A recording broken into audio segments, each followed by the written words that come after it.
पूर्ण परमात्मा पाप कर्म दंड को भी काट सकता है। अभी तक जिस भी संत व महापुरुष से मिले उन्होंने यही बताया कि पाप कर्म फल भोगने से ही समाप्त होगा। वो प्रभु कौन है जो पाप कर्म को काट देता है, वो काल के बंधन से छुड़वा देता है। उसका क्या नाम है, पूजा की विधि क्या है? कृपया अवश्य सुनिए जगत गुरु तत्वदर्शी संत रामपाल जी महाराज के अमृत वचन। सारी कहानी बताई कि सतलोक में हम रहते थे बीरा, और वहां से हम आए हैं और वहां तक नहीं पहुंचोगे तो यो काल तने नहीं नचाए जाएगा। अब तो अच्छी साधना छोटी मोटी दिशी कर रहा है, स्वर्ग में रख देगा तुझे। उसके बाद 84 में गधा बनेगा धर्मदास। ये असंग जन्म हो गए, इतने नहीं घूमते ने। अब धर्मदास कहता भगवान क्या हम ये पाठ करते हैं, कोई पुण्य करते हैं कि भगवान की दुआ करते हैं, प्रार्थना करते हैं, क्या इससे कोई लाभ नहीं? कि लाभ है, लाभ है लेकिन नहीं भी है। कैसे? जैसे खेत को संवार दिया हल से या ट्रैक्टर से, उसकी खूब संवार दिया उसको, और फिर संवार दे, फिर बा दे उसको, फिर बावे, फिर ट्रैक्टर चला दे उसमें, और ये के लाभ जो उसमें बीज बोया नहीं। यदि उसमें बीज नहीं बोया तो बार बार उसके बाने से संवारने से कोई लाभ नहीं। पाठ, आरती, धर्म, दुआ। दुआ माने प्रार्थना। जैसे गायत्री मंत्र आम भक्तजन पढ़ते हैं, या फिर कोई आरती ओम जय जगदीश हरे स्वामी जय जगदीश, या कोई मंत्र जैसे वेदों के गीता के पढ़ते हैं, इससे ये शरीर रूपी खेत समर जाता है। धार्मिक शास्त्र पढ़ने तक संतों के सत्संग सुनने से ये संवर जाएगा, और जो इसमें बीज नहीं बोया तो व्यर्थ जाएगा। पाठ, आरती, धर्म, दुआ से क्या कोई लाभ नहीं है? कितना है? पाठ, आरती, धर्म, दुआ से खेत संवारा जाता है। पाठ, आरती, धर्म, दुआ से खेत संवारा जाता है। सत्य नाम बीज जो बोवे फल भक्ति का पाता है। सत्य नाम बीज जो बोवे फल भक्ति का पाता है। काल जीव को उलझाता है, देके उल्टा ज्ञान भक्त में अर्ज करूं। ज्ञान सुना दे, विधि बता दे, ओ मेरा कल्याण भक्त मैं अर्ज करूं। फिर भी क्योंकि ये पुराना रंग है ना जीव का, जल्दी से उतरता नहीं। कहता भगवान आपकी बात को भी मैं अस्वीकार नहीं कर सकता, और गीता जी से मेरा पुराना संबंध है भगवान कृष्ण से, यानी काफी वर्षों से मैं उनका आसक्त रहा हूं, और वो भी मेरे से बुलाए नहीं जाते। कबीर साहब बोले तेरी इच्छा भाई, रास्ता तेरे तो बता दिया, अब तूने कुएं में गिरना है, हाथ में दीपक लेकर तो पड़ भी सके। कबीर साहब कहते हैं कि कर दीपक कुआ पड़े, फिर कहे कि कुशलाता। हाथ में बैटरी ले रहा, अंधेरे में दिखे सामने कुआं, फिर गिरे उसमें नादा नहीं, तेरी मर्जी, पड़ कुएं में। और जा काल के मुंह में जो रोज कवे मैं सब न खाऊं। और तेरे को बता दिया कि 1 लाख ये रोज खावे, किसी का बेटा मरे, किसी की बेटी मरे, 1 लाख प्राणी रोज रो के सोते हैं। सोए कड़े रात ने नींद थोड़ी आओ बेचारा ने 1 महीने ताई, और तू उसकी पूजा करे, जो कहे मैं सारे न खाऊंगा। ठीक है बीरा तेरी मर्जी, नो कहकर फिर अंतर ध्यान हो गए।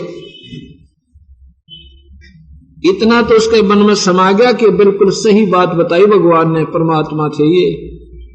और अब उसके बाद ना तो उसकी कोई तीर्थ यात्रा में रुचि रही, ना राम और कृष्ण में रही, क्योंकि गीता जी में लिखा कि अर्जुन जब तुझे उस पूर्ण परमात्मा का ज्ञान हो जाएगा, तेरी आस्था हमारे में, ब्रह्मा विष्णु महेश में और मेरे में ऐसे रह जाएगी जैसे बड़े तालाब का प्राप्त हो जाने पर, बड़े जलाशय की प्राप्ति हो जाने पर और छोटी सी तलैया में रह जाती है। इतना ही ऐसे लिख रहा क्या गीता में कि अर्जुन जब तुझे पूर्ण परमात्मा सतपुरुष का, परम अक्षर ब्रह्म का किसी पूरे संत का सही ज्ञान हो जाएगा ना, तब तेरी आस्था इस निम्न सत्र की साधनाओं में ऐसे रह जाएगी जैसे बड़े जलाशय के प्राप्त हो जाने पर और छोटी सी तलैया में रह जाती है। ऐसी धर्मदास की आस्था बनेगी कि ना तो ये नहीं तो ये ब्रह्मा विष्णु महेश की साधना व्यर्थ। क्योंकि गीता में लिख रखा, गीता में ऐसे लिखा 14वें अध्याय के 18वें श्लोक में कि अर्जुन ब्रह्मा का उपासक यानी रजोगुण उपासक वो क्या होगा, कोई संत भी उसने बना लिया, मान लीजिए साधक ने, वो कहां जाएगा? वो ना स्वर्ग जाएगा, उसको एकाध मनुष्य शरीर मिल जाएगा और अपनी पूंजी को समाप्त करके फिर 84 में चला जाएगा। और भगवान विष्णु यानी सतोगुण की साधना करने वाला साधक उसमें स्वर्ग जाएगा, उसके बाद फिर 84 में आ जाएगा। ये साधना अच्छी नहीं। और तमोगुण उपासक सीधा नरक में जाएगा यानी शिव उपासक। तो ये बात तो वो समझता था कि लिख तो ऐसा ही रखा है, पर ये मन पापी अभी भी आठ अड़ास बना ही रहा था। जब सामने से साहिब नजर नहीं आए, इतनी बुरी तरह रो रहा है जैसे निर्धन आदमी की खेती लुट जाया करे। और वहां से रोने लगा था, ना वृंदावन गया ना बरसाने में गया। बरसाने में क्यों जाते हैं साधक? कहते हैं कि बरसाने की राधा थी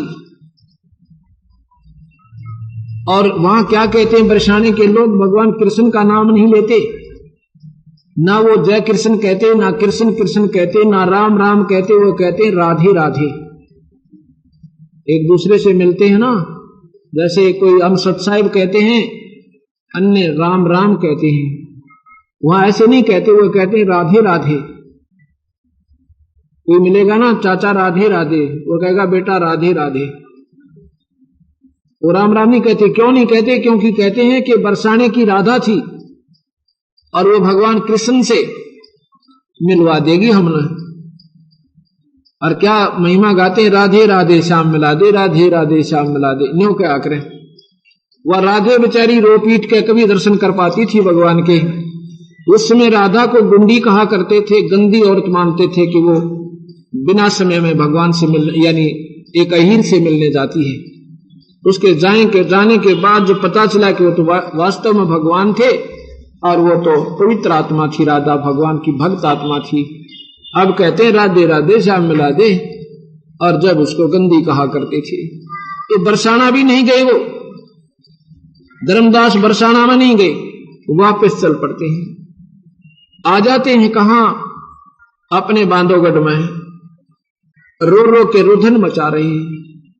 तो उसमें क्या कहते हैं, जब वापस आ जाते हैं, उसकी धर्मपत्नी ने सोचा, आमनी नाम था उस माई का, उसने सोचा कि भगत जी तो बहुत जल्दी वापस आ गए, ये तो कभी 6 महीने में वापस आने की कहकर गए थे, क्योंकि सभी तीर्थों की यात्रा लगभग 6 महीने में उस समय पूर्ण हुआ करती थी। क्योंकि एक पैदल चलते थे और वर्ष भर भी लग जाए तो कोई ज्यादा नहीं था। तो उसने सोचा कि भगत जी रो रहे हैं, क्योंकि धर्मदास मथुरा से रोने लगा था और कहां तक रोता आया, बांधवगढ़ तक। उसकी पत्नी कहती है कि क्या बात होगी भगत जी, क्यों रो रहे हो? अब बोल नहीं सक रहा, बोला नहीं जा रहा उससे, धर्मदास से बोला नहीं जा रहा। इतना रो रहा है कि उसका गला भर आया। अंदर जाके कमरे में, अपने मकान में, महल में जाकर इतना फूट फूट कर रोता है जैसे कोई बहुत प्रिय व्यक्ति मर जावे और फिर उसकी याद में इंसान तड़पता है। आमनी ने सोचा, क्योंकि ऐसा ही रास्ता था, उबड़ खाबड़ हो सके है, सेठ के पैसे निकल गए हो, इसलिए यात्रा त्याग कर आ गया हो। अब रो रहा है कि कहीं सेठानी नाराज ना हो जा, कह दे तू तो तीसरे दिन जाता है, पैसे बर्बाद कर रहा है और मत जा यात्रा पे। उसने सोचा कहीं ये पाप की भागनी मैं ना बन जाऊं और मेरे कारण ये बेचारा रो रहा हो, कदे सेठानी छो गुस्सा हो जा और कहे क्यों पैसे बर्बाद कर रहा है, और क्यों तूने ऐसे ही जेब कटवा दी। वो कहती है सेठ जी रोआ ना, ये पैसे आपके बहुत दे रखे भगवान ने, पैसे की कमी है क्या आपके, और ले जा पैसे और ले जा और अपनी पूरी यात्रा करके आ। उसने सोचा ये नादान गलत समझ गई, धर्मदास ने सोचा। फिर बताता है कि आमनी आज मैं वो धन खो चुका हूं वो शायद मुझे जिंदगी में ना मिला है। अगर धन का घाटा हो जाता मुझे कोई दुख नहीं था, लेकिन ये जो घाटा आज मुझे टोटा पड़ा है भगवान सामने थे और मैंने अपने नखरे से स्वीकार नहीं किया। तो वो कहती है, उसने फिर सारी कहानी बताई, सतलोक की सृष्टि रचना आमनी को सुनाई, ब्रह्मा विष्णु महेश की स्थिति बताई और काल के प्रत्यक्ष कहानी सुनाई जो कबीर भगवान तो सुनी थी। उसमें आमनी कहती है कि आप सेठ होकर बनिए होकर सौदा चूक गए, क्यों ना पैर पकड़ दिए भगवान के और स्वीकार क्यों ना कर लिया तूने। कहते इससे बात न रो सो कि मैं क्यों डूब गया, ऐसा सियाना होकर आज तक नहीं इस बात को मैं मार खाया था भक्ति मार्ग में, आज पहली बार चुका हूं।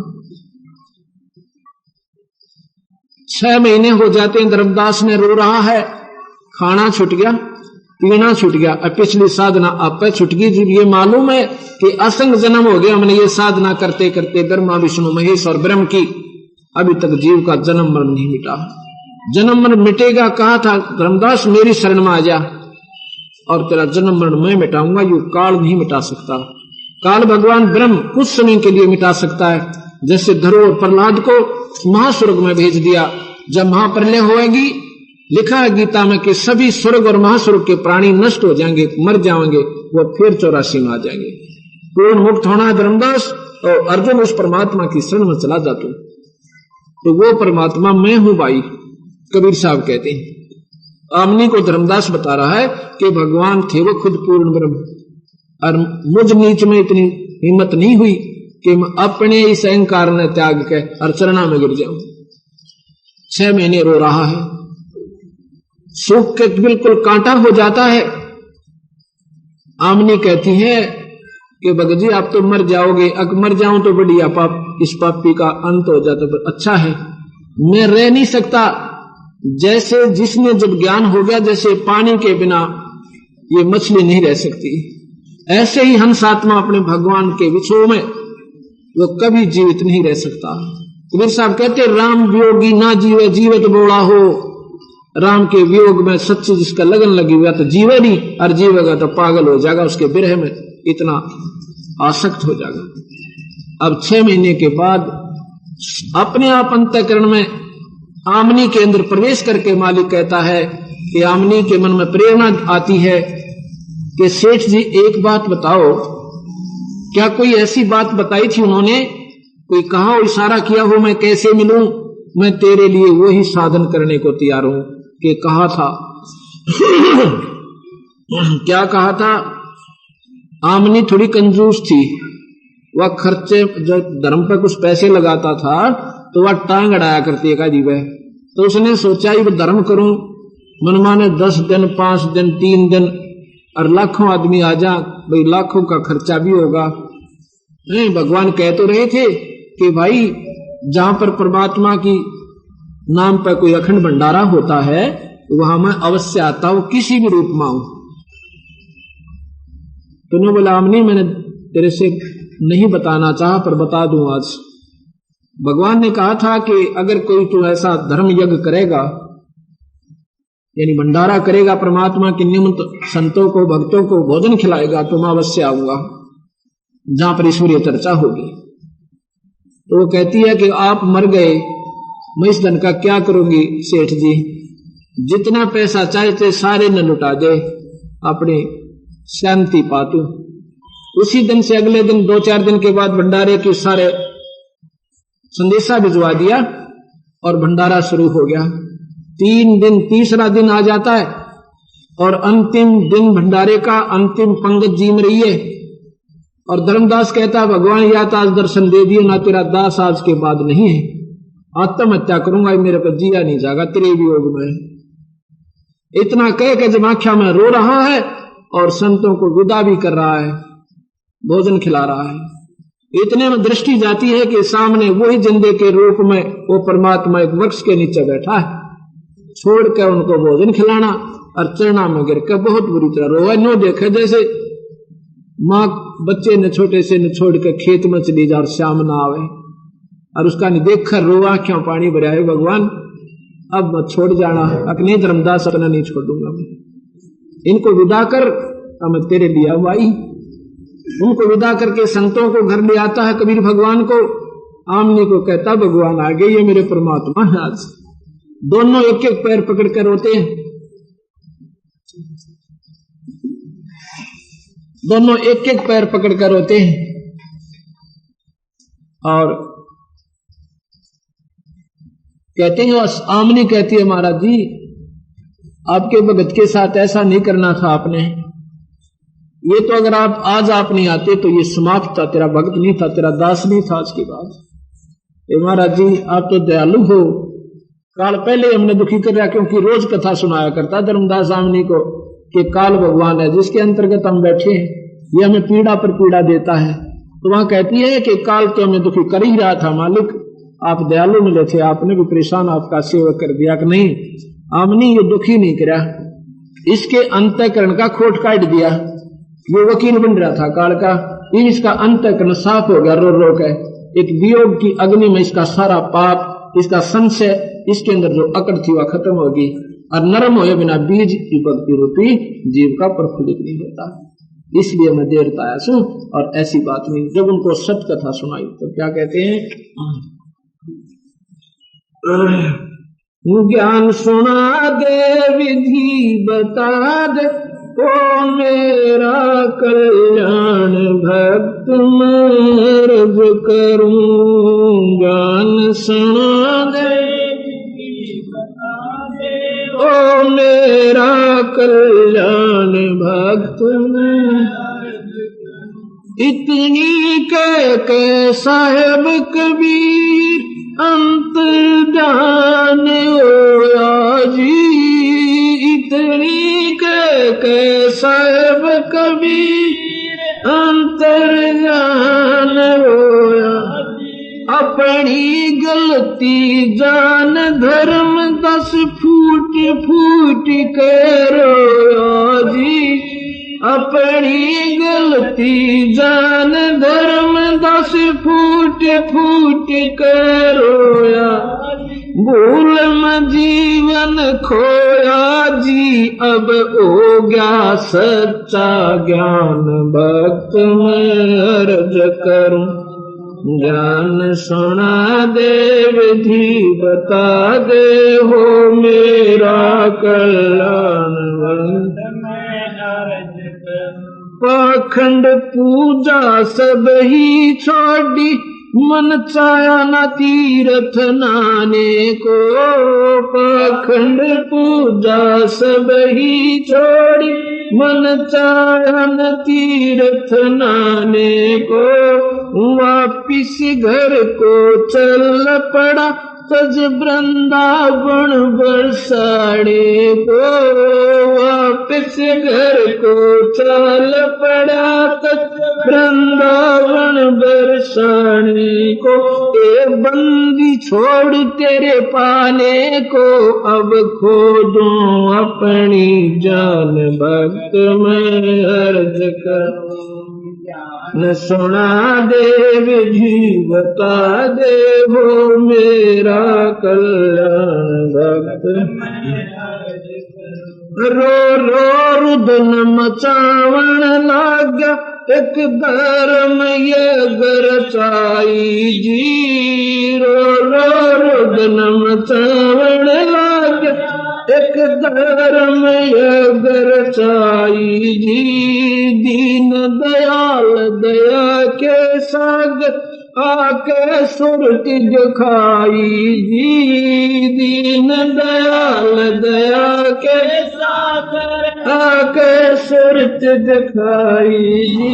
राम पाल मुक्ति तब पाई जब मिले कबीर भगवान भक्त मैं अर्ज करूं। ज्ञान सुना दे विधि बता दे, हो मेरा कल्याण भक्त में। ज्ञान सुना दे विधि बता दे, हो मेरा कल्याण भक्त में। सत साही। अब मैं जो आपको बता रहा था वो श्लोक नंबर गलती से बता गया आपको, 16 का 6 नहीं, वो अध्याय नंबर 6 का 16 है, जिसमें लिखा है कि बिल्कुल ना खाने वाले की या घना खाने वाले की भी मुक्त यानी साधना सफल नहीं होती अर्जुन। अब मैं वो पढ़ कर सुना दूंगा अपने अध्याय नंबर 6 का 16। हे अर्जुन, यह योग साधना न तो बहुत खाने वाले का और न बिल्कुल न खाने वाले की, ये 6 का 16 है भाई। इसमें व्रत कति मना कर रखा भगवान ने कि हे अर्जुन, न तो योग साधना बहुत खाने वाले की, दड़ी पक्का खा ले और फिर अंगड़ाई टूटे जा जमाई आए जा, कहते ऐसे भी भक्ति नहीं बनेगी। या कति नहीं खावे तो उसका वो साधन नहीं बना, उसका ध्यान भूख मरे आ करे, यह स्वाभाविक बात हो से। बिल्कुल ना खाने वाले का तथा न बहुत सोने वाले का और न गणा जागने वाले का। तो लोग दिखावा ड्रामा कर तुम रात जागे कहते वो भी भक्ति नहीं करे, ड्रामा करता है। स्वाभाविक नींद ले आंख खुल जा, भोजन करने लग जा, फिर लटका जा अपना सो जा, ये नहीं ज्यादा भी नहीं सोए और वे कति नरा भी ना जागे और भक्ति नहीं बने। फिर 2 दिन जाग लेगा, तीसरे दिन फिर नींद गति बीमार कर देगी या लुटा देगी। तो अपना स्वाभाविक कर्म भी करे, क्योंकि सारा दिन खेत में काम करने वाला मजदूर या दुकान पर बैठने वाला या कोई अपना ऑफिस में काम करने वाला मेरा जाग नहीं सकता। अपनी स्वाभाविक नींद ले ले, फिर उठ कर अपना भजन कर ले, लेट के कर लो या मंत्र, बैठ के कर लो, चलते कर लो, बस में कर लो, कोई इसका वो फिक्स समय नहीं है और बात बनेगी मुक्ति की। तो ये है अध्याय नंबर 6 का 16। वहां गलती से मैंने 16 का 6 बता दिया था, वो ध्यान नहीं रहा। और ये गीता हमारे पास आपको उपलब्ध है गहरी नजर गीता में, इसको आप ले सकते हो, 50 रुपए कीमत है। यहाँ साथ में ये स्टॉल लगा है और ये 75 रुपए में बनी है, इसलिए हम कम रेट में दे रहे हैं कि आम जन साधारण ले सका। अगर ना समझ में आवे तो हमारी वापस दे जाना, पढ़ के भी दे जाना महीने ताई, और एक बार पढ़ जरूर लेना इसको। बोल सतगुरुदेव। तो नाम लेना चाहता हूँ चरण पर शीश, गुरु राम देवानंद जी महाराज ने दिया नाम बख्शीश। कोटि कोटि सिजदा करूं, कोटि कोटि प्रणाम, चरण कमल में राखियो मैं बांधी राम गुलाम।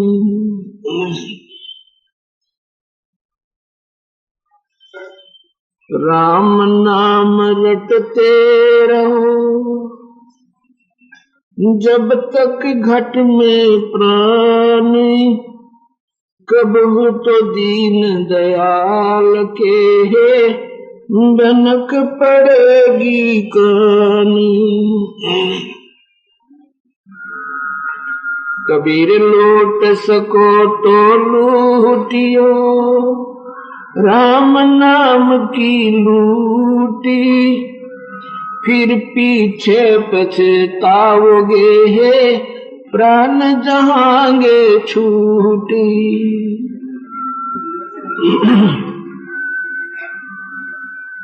मानुष जन्म दुर्लभ है मिले न बारंबार, करोड़ से पत्ता टूट गिरे जैसे बोर न लगता डारे। कबीर मानुष जन्म पाय के नहीं रटे हरि नाम, जैसे कुआ जल बिना खुद आयो के काम।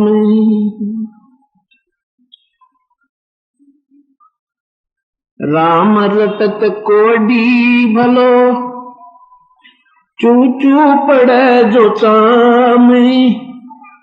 ये सुंदर दे किसे काम की जा मुख नाही नामी। कबीर जी व्यात वो ए भली जो रटे हरि नाम। नहीं तो काट बगाई ओ बीरा मुख में भलो नाच।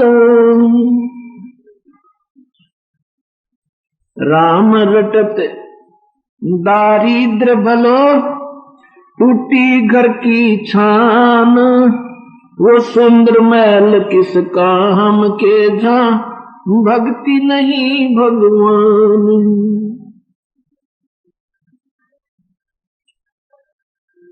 आज बंदी छोड़ भगवान कबीर साहब तथा उन्हीं के अवतार वही स्वरूप सतगुरु गरीबदास जी महाराज की एक परम कृपा पवित्र नगरी जोधपुर के ऊपर हुई है कि यहाँ पर परम पिता परमात्मा की महिमा का गुणगान चल रहा है। जैसा कि कल से सतगुरु की परमात्मा की प्यारी आत्माएं सुन रही हैं कि परमात्मा किसे कहते हैं, मनुष्य शरीर इस जीव को किस लिए मिला था और वो कुल मालिक कौन है। हमारा इस 5 दिन के अंदर सत्संग का जो मुख्य उद्देश्य है, भक्त आत्माओं को सच्चाई का ज्ञान करवाना। वैसे तो सत्संग की कमी नहीं है, आज के दिन बहुत महापुरुष अपने अपने हिसाब से भक्त आत्माओं को परमात्मा की जानकारी बहुत दे रहे हैं।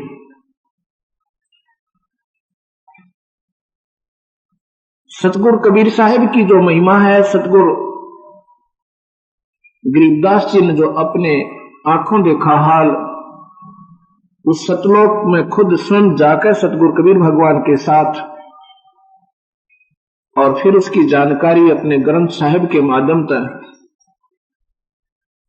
हमें मिली। फिर उनके आधार पर हमने अपनी क्रिया को सुचारू किया और जो संतों ने, सतगुरु भगवान ने, कबीर साहब ने जो भी कुछ लिखा था वो ज्यों का त्यों सत्य मिला। उसके बाद साहिब ने इस दास की ड्यूटी लगाई कि सच्चाई का सारे समाज में प्रचार किया जाए। सच्चाई अवश्य एक बार कड़वी लगती है, लेकिन यह मीठी हो जाती है।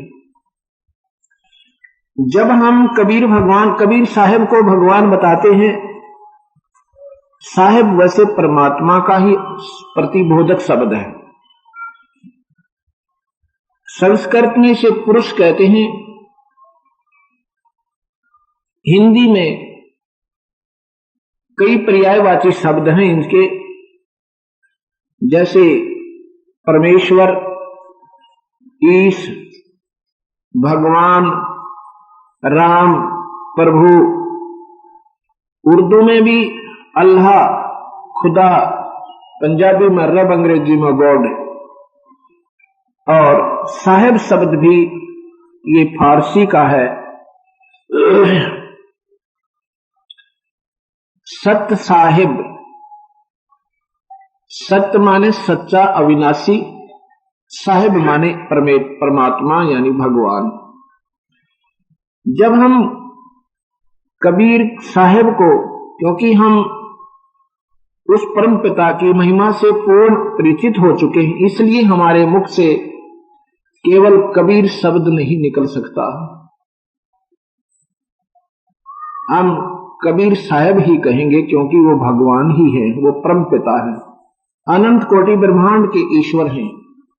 हो सकता है संगत के अंदर कुछ ऐसे भी भक्तात्मा होंगे जो कबीर पंथी नहीं होंगे, कबीर साहब को नहीं मानते होंगे। उनके मन में ये धारणा आ सकती है कि ये महाराज जी कबीर पंथी है, इसलिए ही कबीर साहब को भगवान बताने की चेष्टा कर रहा है। ऐसा नहीं है, क्योंकि मैंने आपको प्रथम दिन बताया था मैं कबीर पंथी नहीं था, मैं हनुमान पंथी था। हनुमान जी का तगड़ा पुजारी था। हनुमान चालीसा प्रतिदिन 7 बार किया करता था। गीता को मैं प्रतिदिन पढ़ा करता था, यानी जितना पढ़ सकता हूं जेब में रखा करता। जन्माष्टमी का व्रत, ठीक है, जितनी भगवान कृष्ण की शक्ति और महिमा है वो बिल्कुल सत्य है, क्योंकि वो 3 लोक के परमात्मा है। और 3 लोक के परमात्मा में जितनी शक्ति होती है वो भगवान कृष्ण की शायद पूरी नहीं गाई जा सकती और ना ही गा सकी हो, इतने वो शक्तिशाली हैं। लेकिन हैं 3 लोक के और 16 कला के और 4 भुजा के। यहां ये बात ध्यान रखने योग्य होगी कि कृष्ण भगवान विष्णु जी के अवतार हैं। श्री रामचंद्र जी भी भगवान विष्णु ही अवतार हैं। भगवान विष्णु 3 लोक के एक मंत्री हैं, वजीर हैं, मंत्री साहब हैं, और उनका महकमा है पालन करना, यानी स्थिति कर्म के आधार पर हर जीव को रोजी रोटी देना। और ये भगवान विष्णु की कार्य प्रणाली में आता है, उसकी पावर्स के अंदर है। भगवान जितने हैं उनमें गुण तकरीबन मिलते जुलते होते हैं। अब यहां प्रश्न उठता है कि भगवान क्या ज्यादा हैं, क्या परमात्मा ज्यादा है? परमात्मा बहुत है, लेकिन उनमें 3 मुख्य हैं। ब्रह्मा विष्णु महेश विशेष परमात्मा में नहीं आते। ये तो बहुत निम्न स्तर की शक्ति है, बहुत छोटी। अब यहां भी मन में एकदम खटका सा लगता होगा, जो क्योंकि मैंने भी जब ये ज्ञान सुना था ऐसा लगा था जैसे नीम खा लिया। ये क्या कह रहे हैं भगवान कृष्ण को भी, और निम्न स्तर बता रहे हैं।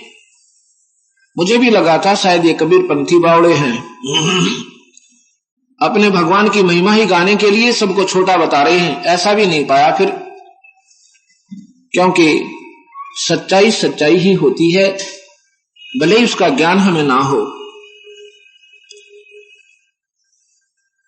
हम सुनते थे जो बचपन से ही कि 3 भगवान हैं, ब्रह्मा विष्णु और शिव। ब्रह्मा शरीर बनाता है, विष्णु पालता है, शिव जी संहार करता है। और बहुत प्रसन्न हुआ करते, वाह वाह बहुत अच्छे भगवान हैं। अब कबीर साहब के ज्ञान के चानने में जब हमने सोचा कि ये क्यों बना रहे हैं, क्यों मार रहे हैं, क्यों पाल रहे हैं, जैसा कि मैंने सुबह बताया था सृष्टि रचना में,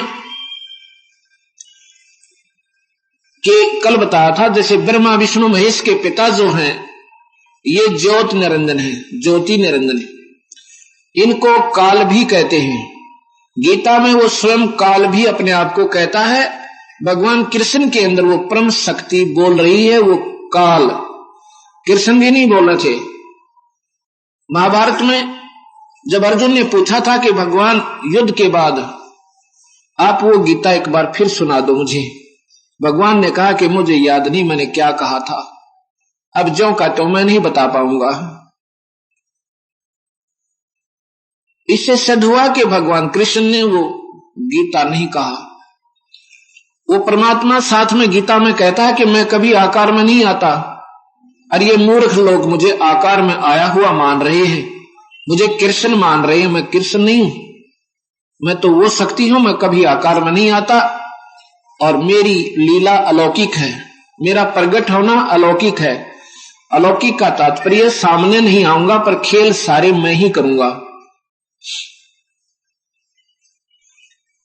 ब्रह्मा विष्णु महेश के पिताश्री ज्योत निरंजन यानी काल है। ये महाविष्णु भी हैं, ये ब्रह्मलोक में रहते हैं, महास्वर्ग में, और यही महाशिव का रूप बना लेते हैं, और यही काल महाब्रह्मा का रूप बनाकर और वहां ब्रह्मलोक में 3 स्थानों पर, न्यारे न्यारे स्थानों पर रहता है, और अपनी पत्नी शेरा वाली प्रकृति यानी दुर्गा, इसके भी 3 रूप बना लेता है। इनसे 3 पुत्र उत्पन्न करता है, ब्रह्मा विष्णु महेश, और उनको फिर अपने यहां 3 लोक का राज्य दे देता है। क्योंकि इस काल निरंजन को 1 लाख जीव प्रतिदिन आहार करने होते हैं, ये रोज खाता है। जो गीता के 11वें अध्याय के 32वें श्लोक में स्वयं कहता है कि मैं काल हूं अर्जुन, और ये मेरा असली रूप है जो तुझे दिखाया, जिसको देखकर अर्जुन जैसे योद्धा का कलेजा हिल गया, और आम व्यक्ति उस भगवान के दर्शन पे मर जावे। इतनी बूंदी सकल विकराल रूप, ये भगवान का स्वरूप नहीं होता। भगवान का स्वरूप होता जिसको देखने मात्र से आत्मा इतनी सुखी हो जा, अगर जैसे बार बार देखता ही रहूं, और जिसके देखते डर लागे वो भगवान ही, वो काल ही है।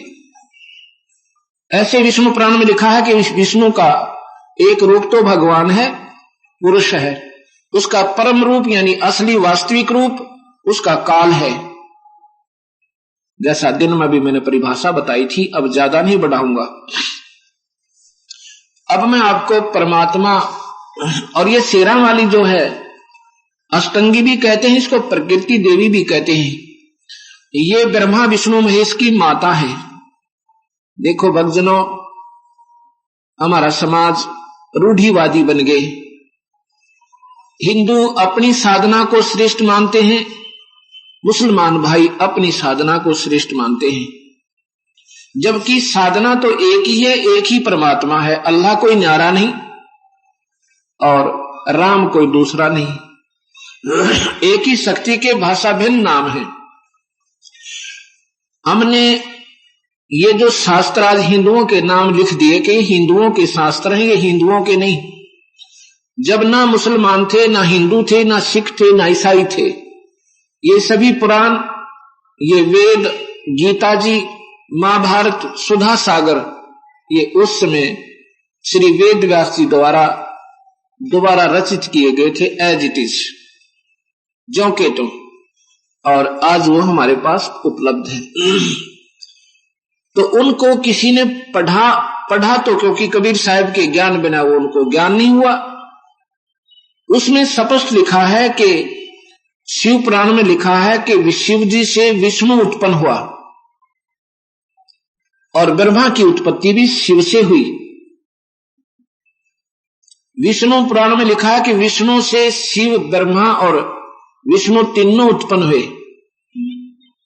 अब ये बात उनके समझ में नहीं आई, क्योंकि कबीर भगवान ने जो मार्ग बताया, जो सच्चाई बताई, वो समाज ने स्वीकार नहीं करी। उसके बिना ये शास्त्र सुचारू नहीं बन पाए। कोई किसी से पूछो कि ब्रह्मा विष्णु महेश के पिता माता कौन है, कोई नहीं बता पाओगा आपने। जो भगवान राम और कृष्ण और शिव, ब्रह्मा विष्णु शिव के पुजारी हैं, क्योंकि उनको बताया नहीं गया। शास्त्र के पढ़ने वाले, संस्कृत के जानने वाले थे, संस्कृत, सभी शास्त्र संस्कृत में थे, आम समाज संस्कृत नहीं जाना था।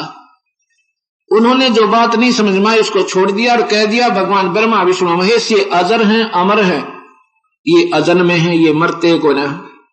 और गीता में बतावे कि ना ब्रह्मा रहे, ना विष्णु रहे, ना शिव रहे, ये नाशवान है। खुद ब्रह्म अपने आप को कहता है मैं भी मरूंगा भाई, अर्थात तेरे मेरे अर्जुन गुण जन्म लिए। इसी सिद्ध हुआ कि ब्रह्म भी मरता है, पर उसका समय ब्रह्मा विष्णु महेश से करोड़ गुना ज्यादा है, फिर भी अंत होता है। गीता के 15वें अध्याय का 16, 17, 18 श्लोक बताता है कि 2 भगवान, एक नाशवान एक अविनाशी। नाशवान ये क्षर भगवान ब्रह्म है, अविनाशी अक्षर पुरुष को कहा है। फिर 17वें श्लोक में 15वें अध्याय के कहा है कि वास्तव में अविनाशी तो इनसे भी न्यारा है, इन दोनों से भी भिन्न है, क्योंकि ब्रह्म तो नाशवान है ही है, इसमें कोई शक नहीं। और पारब्रह्म जिसको अक्षर पुरुष कहते हैं, ये बहुत समय के बाद कब मरेगा, इसलिए इसको भी अविनाशी की संज्ञा दे देते हैं, क्योंकि इसका जो अंत होगा अरबों खरबों कल्पों का बहुत बीत जाएंगे, जब ये सारे ब्रह्मांड नाश में आवेंगे, 7 शंख ब्रह्मांड। क्योंकि अक्षर पुरुष 7 ब्रह्मांड का, पारब्रह्म भी कहते हैं इसको, अक्षर पुरुष भी कहते हैं, 7 शंख ब्रह्मांड का प्रभु है, मालिक है। निरंजन 21 ब्रह्मांड का प्रभु है, मालिक है, अल्लाह है, खुदा है, गॉड है। और ब्रह्मा विष्णु महेश केवल 3 विभागीय मंत्री हैं, ये 3 लोग के प्रभु हैं, स्वामी हैं, मालिक हैं। और कबीर साहब वो पूर्ण परमात्मा असंख्य ब्रह्मांड के प्रभु हैं, असंख्य ओवरऑल कंट्रोलर, उसको सत्य पुरुष, परम अक्षर पुरुष, ये गीता में लिखा है। परम अक्षर पुरुष वो सत्यलोक में रहता है, गीता में लिखा है कि वो शाश्वत स्थान पर ईश्वर रहता है, वहां जाने के बाद ये जीव फिर जन्म मरण में नहीं आता। शाश्वत स्थान का मतलब है अविनाशी स्थान, सत स्थान, सतलोक। और मैंने बताया था यजुर्वेद के 5वें अध्याय के 32वें श्लोक में लिखा है कि वो परमात्मा जिसे सारी सृष्टि उत्पन्न हुई, सभी ग्रहों ब्रह्मांडों का रचने वाला, वो सतलोक में रहता, वही बंधनों का शत्रु यानी बंदी छोड़ है। वही सतपुरुष कबीर साहब कहते हैं, अमर करूं सतलोक पठाऊं, ताते बंदी छोड़ कहूं। इसलिए मैं बंदी छोड़ कहलाता हूं कि मैं इस काल के जाल के जीव को छुटवा कर सतलोक ले जाता हूं। अब मैं आपको क्या बताना चाहता हूं कि ब्रह्मा विष्णु महेश केवल 4 भुजा के भगवान और 16 कला सहित, इनके पिताश्री 1000 कला के, 1000 भुजा के, और इनसे ऊपर पार ब्रह्म है, सबसे ऊपर पूर्ण ब्रह्म यानी कुल मालिक जो है वो सतपुरुष है, वो असंख्य भुजा का, असंख्य जिसको गिनती नहीं कर सकते, असंख्य कला का, असंख्य कला बिना अनकाउंटेबल, यानी उनकी गिनती नहीं कर सकती, वो इतने पावरफुल हैं।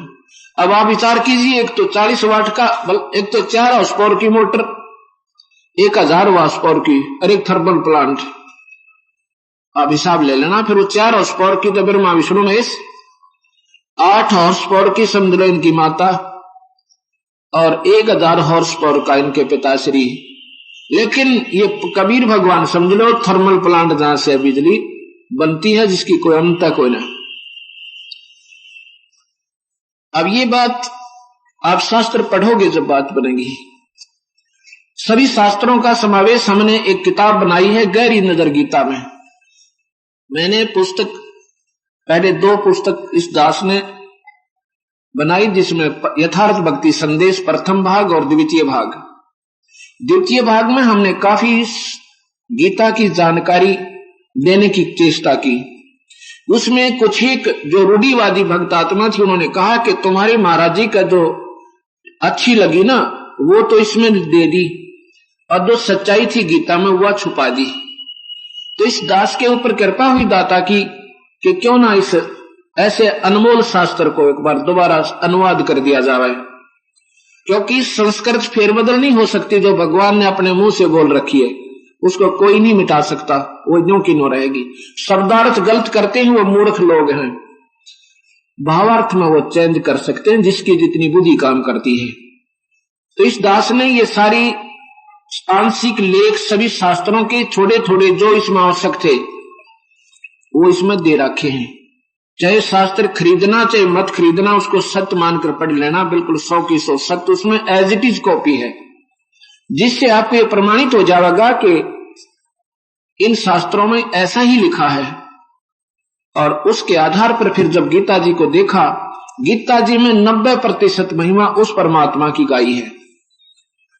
अर्जुन पूछे भगवान वो ब्रह्म कौन है? उस ब्रह्म की शरण में आप कहते हैं जाइए, वो ब्रह्म कौन है? तो भगवान कहते हैं वो परम अक्षर पुरुष है, परम अक्षर ब्रह्म, यानी वो पूर्ण परमात्मा है भाई। उसकी शरण में जाने के बाद फिर जन्म मरण नहीं होता। और कहता मैं भी उसी की शरण में हूं। स्वयं निरंजन कहता है, गीता में लिखा कि मैं भी उसी परमात्मा की शरण हूं और मेरा भी परम धाम वही सत्यलोक है, यानी मैं भी वहीं से आया हूं। ऐसा गीता में लिखा है, आप पढ़कर देखियो। क्योंकि आम समाज ने संतों के मुख से सुनी ही बात को ही मान रखा है। जैसे देवी भागवत में लिखा है कि ये ब्रह्मा विष्णु महेश की मां शेरा वाली और किससे बेरानी, किसी को नहीं मालूम। इसका मतलब क्या वो झूठा शास्त्र था? नहीं था, लेकिन आपने ज्ञान नहीं, इसलिए आपको स्वीकार नहीं। अब शास्त्र पढ़ोगे तो अपने आप मन स्वीकार करेगा और गुंजाइश नहीं रहेगी कि डगमग होने की। अब मैं आपको क्या बताना चाहूं कि परमात्मा किसे कहते हैं। परमात्मा एक श्रेष्ठ आत्मा को कहते हैं, उत्तम आत्मा। ब्रह्मा विष्णु महेश तीन लोक में सबसे उत्तम आत्मा है, क्योंकि परमात्मा को ही इतनी उत्तम ड्यूटी दी जाती है। वैसे तो परमात्मा जैसे कोई लूट खसोट करे, चोरी करे, दूसरों की आत्मा दुखावे, मांस खावे, शराब पीवे, अफीम खावे, उससे परमात्मा तो वो है जो इन विकारों से दूर है। किसी की चोरी चप्पा करे नहीं, चाहे भूखा सो जावे है, उससे तो परम वो है, यानी श्रेष्ठ वो है। उनसे श्रेष्ठ वो है जो सत्संग में आते हैं, भगवान का भजन करते हैं, ये भी परमात्मा है। परमात्मा से डरते हैं, दया भाव हृदय में रहती है, तो ये परमात्मा उनसे परम है, श्रेष्ठ है। इनसे श्रेष्ठ वो देव पुरुष हैं जिन्होंने भक्ति करने की कोशिश की और भक्ति श्रेष्ठ मार्ग न मिलने से वो परमात्मा यानी श्रेष्ठ आत्मा देवता की पदवी पाए। इनसे भी परमात्मा ये ब्रह्मा विष्णु महेश है। गरीबदास जी अपनी वाणी में कहते हैं, ब्रह्मा विष्णु शंभु शेषा तीनों देव दयालु हमेशा। ये बहुत दयालु है, लेकिन इनकी ड्यूटी, इनका कर्तव्य इनके परम पिता ने ऐसी दे दी जिसमें इनको निर्दयी भी बनना पड़ता है। जैसे भगवान शिव की ड्यूटी ला रखी है संहार करने की, जिसका जब समय आओगा तो भगवान शिव ने उसको खत्म करना होगा। दयालु होते हुए अपने कर्तव्य प्रयाण इन्होंने ये भी अनर्थ करना ही पड़ेगा। इससे ये नहीं कहा जा सकता कि ये दयालु नहीं है, लेकिन इनकी ड्यूटी ऐसी है। अब जैसे कितना ही अच्छा जर्नल हो मिलिट्री का, उसको आदेश होगा गवर्नमेंट का कि आपने युद्ध करना है, वो तुरंत तैयार हो जाएगा और उसने वो लड़ाई करनी पड़ेगी, क्योंकि उसकी ड्यूटी है, उस पोस्ट पर है। ऐसे ही ब्रह्मा विष्णु महेश तीनों बहुत पुण्य आत्मा है। एक बार भगवान विष्णु की छाती में लात मारी थी भृगु ऋषि ने, और इन्होंने कहा था कि ऋषि आपका कोई चोट तो नहीं आई, यानी दयालुता की कलम तोड़ उदाहरण है। ऐसे भगवान शिव ने इतने दयालु हैं कि इनको जरा सा कोई प्रसन्न कर ले, इनकी थोड़ी सी साधना कर ले, खुश हो जाते हैं, क्योंकि इनमें नम्रता विनम्रता बहुत ज्यादा है, और जिसके कारण ये कई बार धोखा भी खा जाते हैं, क्योंकि पाप आत्मा इस संसार में बराबर चलती है। ये तीन लोग के परमात्मा है, इनसे परम ये ज्योति निरंजन है, इनसे परम आत्मा यानी इससे भी ज्यादा दयालु है ये, लेकिन इसको श्राप लग गया। ये श्राप वश मजबूर हो गया, इसने 1 लाख जीव रोज खाने पड़ते हैं। एक राजा बताते हैं, बहुत नेक था, मुसलमान था, और वो मांस नहीं खाता था, इतना नेक, ना किसी को तंग करता था, और अपनी प्रजा का पालन अपने बच्चों की तरह करता था। एक बार उसका बीमारी होगी, पेट में दर्द हो गया। उसने क्या किया कि सभी डॉक्टर वैद्य बुलाए, सभी दवाई देकर फेल हो गए। एक वैद्य ने बताया कि आपने 1 बकरे का कलेजा प्रतिदिन खाना पड़ेगा जब तक तुम जीवित रहोगे। अब वो मजबूरी होगी उसकी, 1 बकरे का कलेजा फिर वो रोज खाने लग गया, उसको राहत मिल गई, यानी पाप न्यों बढ़े। अब वो चाहता नहीं था, और फिर भी मजबूरी में दयालु होते हुए अपनी जान रक्षा की खातिर उसने खाना पड़ गया। फिर उसको एक संत टकरा जाता है, एक कबीर साहब का संत, गरीबदास जी की परंपरा में। तो वो क्या है कि नौका की इंतजार में वो संत बैठे थे। वहां पर क्या होता है कि वो नौका में बैठ चुके थे, इतने में 5-7 बकरे लेकर राजा के सैनिक आ जाते हैं और उस नाविक को मालूम था कि ये राजा के सैनिक हैं। नाविक को उन्होंने कहा कि हमें जल्दी पार करो, जल्दी जाना है। तो उस नाविक ने उस संत को उतार दिया कि आप नीचे उतरो, ये राजा के सैनिक हैं, इनको परले पार करके आना है। तो संत ने कहा कि हम भी बैठे चले जाते हैं, क्या दिक्कत हो जाएगी। तो उन सिपाहियों ने कहा कोई बात नहीं, बैठा रहने दो, महात्मा है इसको। जब वो दरिया से जा रहे हैं, वो पूछते हैं अभी कहां ले जा रहे हो इन बकरों को? तुम राजा के सैनिक बताते हो, तुम बकरियां का क्या करोगे भाई? कहते हैं राजा को एक बीमारी लगी हुई है, प्रतिदिन एक बकरे का रोज सीना खाता है। उसने कहा कि राजा को कह देना आज के बाद उसको दर्द नहीं होगा, पर बकरे नहीं खावे। सैनिकों ने बताया बहुत नेक आत्मा है, वो मांस भी नहीं खाते थे मुसलमान होते हुए भी, लेकिन अब मजबूरी में उन्होंने मांस खाना पड़ गया। तो संत ने कहा कि हमारे कबीर भगवान की कृपा से वो ठीक हो जाएगा और उसने मांस नहीं खाना पड़ेगा और नहीं खाएगा। और उन सैनिकों ने उनका पता पूछा, सारा पता नोट किया। जब वो वहां पहुंचे तो राजा ने कहा कि भाई मैं मांस नहीं खाऊंगा, मैं ठीक हो गया, मुझे कोई दर्द नहीं। तब उन्होंने कहा कि भगवान राजन ऐसे ऐसे संत मिला था हमें। कहता किस टाइम मिला था? कि इसमें ये बात कही। कहता उसके बाद मुझे पीड़ा नहीं है, मैं बिल्कुल ठीक हूं।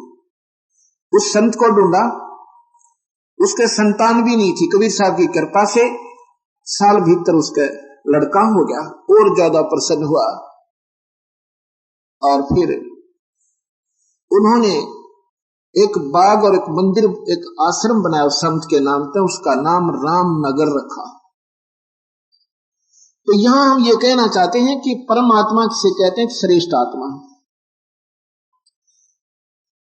भगवान ज्योति निरंजन ये भी उस परम पिता परमात्मा का ही पुत्र है, लेकिन इसने अपनी थोड़ी सी नादानी की गलती के कारण ये श्राप लग गया, यानी बीमारी लग गई इसके, और ये इसका परिणाम हमें भी साथ भोगना पड़ रहा है।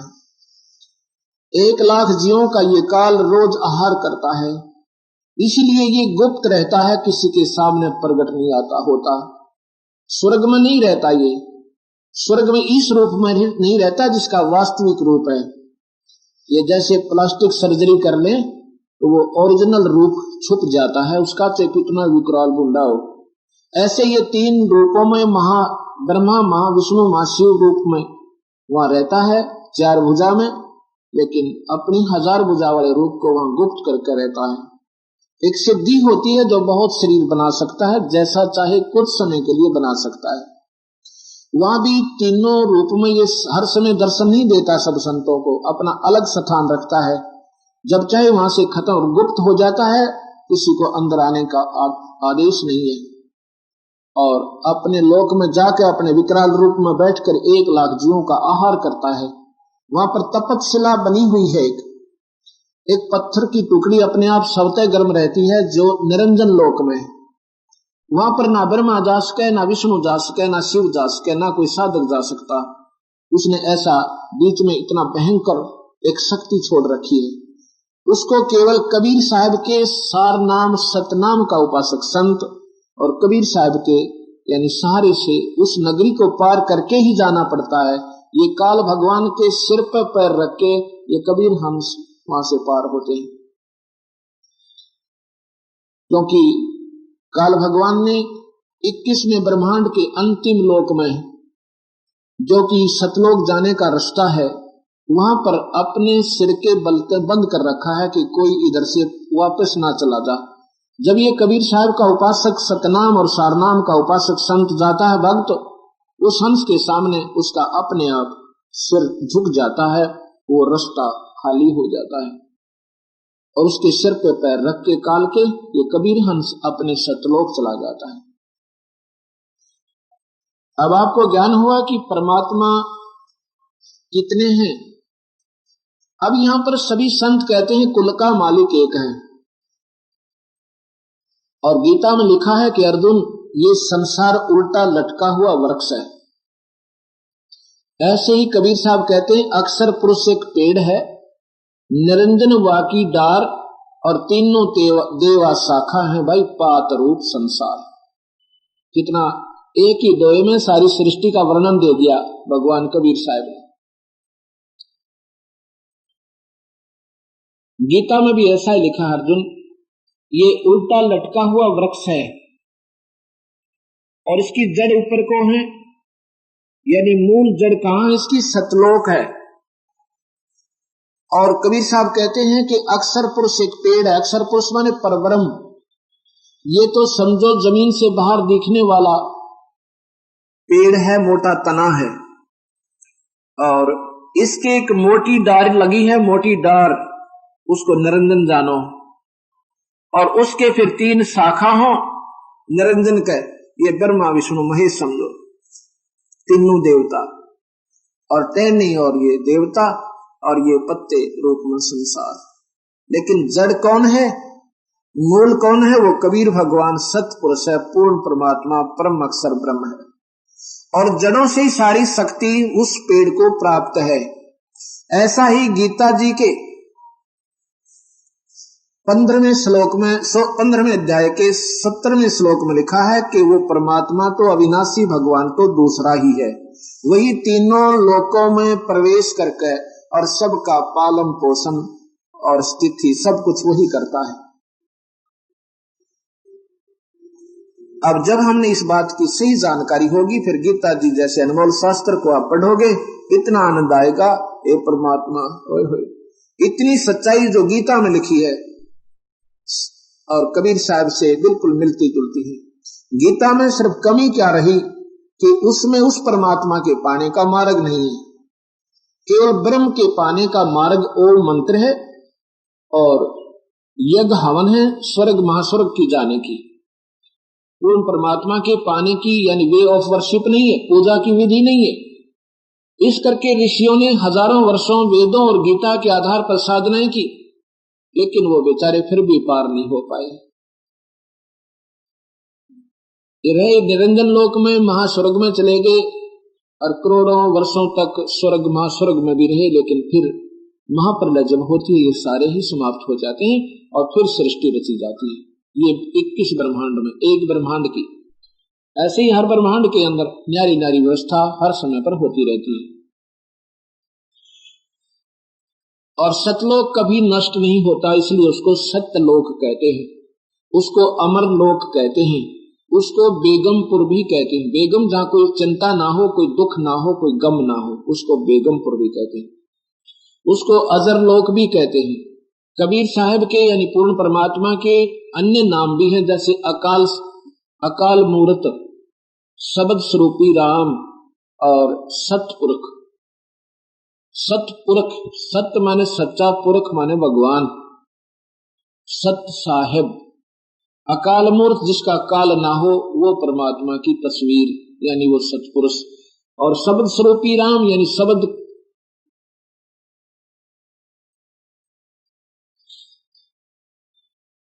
स्वरूपी राम, शब्द स्वरूपी राम यानी शब्द खंड नहीं होता, इसका नाश नहीं होता शब्द का, यानी वो परमात्मा शब्द स्वरूपी है, वो कबीर भगवान, उसका कभी नष्ट नहीं होता, वो पूर्ण परमात्मा है।